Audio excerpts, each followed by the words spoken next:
Good morning, Akshay. He touched on a wide range of topics, but of course his location very prominent and many of his words very prominent and very pointed at U.S. President Donald Trump. And of course the trade war, the potential trade war that is unfolding between the two countries, and the fact that tariffs have been pushed back now for at least a month, but they might jump back into this race and really be a focal point in early March. Of course, that is around the same time that the Liberals will be choosing their next leader. March 9th is when the Liberal leadership race will conclude, when the Liberals will join together to choose their next leader. And many of the candidates have been pushing back against the tariff threat as well. We've heard from Christian Freeland pushing back, saying, if you hit us, we'll hit you back when it comes to retaliation. And we heard similar words from Mark Carney as these Liberal candidates are trying to navigate this path, trying to pitch themselves as the candidate who will push back against the U.S. administration and this threat of tariffs, but also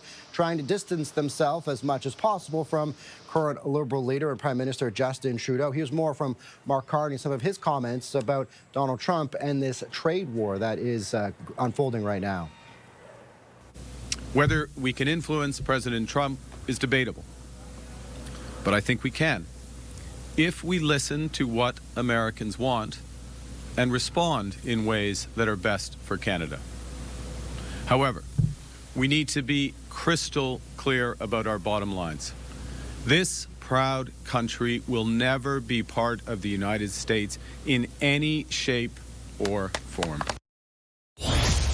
Of course, Akshay, that's Carney right there referencing Trump's comments that he has continually made for several weeks now, whether it's in person or on social media, referencing Canada as the 51st state, something that has not gone over quite well with many Canadians pushing back not just against that, but against these threat of tariffs. But the issue of tariffs, although might be getting a reprieve right now, will loom large over this Liberal leadership race. As you get this 30-day reprieve from tariffs, we could be having the same discussion as we had earlier this week, and the threat of retaliation sometime early in March. And just a few days later, that's when the Liberals are expected to pick their new leader, Akshay. Indeed. CTV Scott Hurst, appreciate the update, Scott. Thank you. Thanks, Akshay.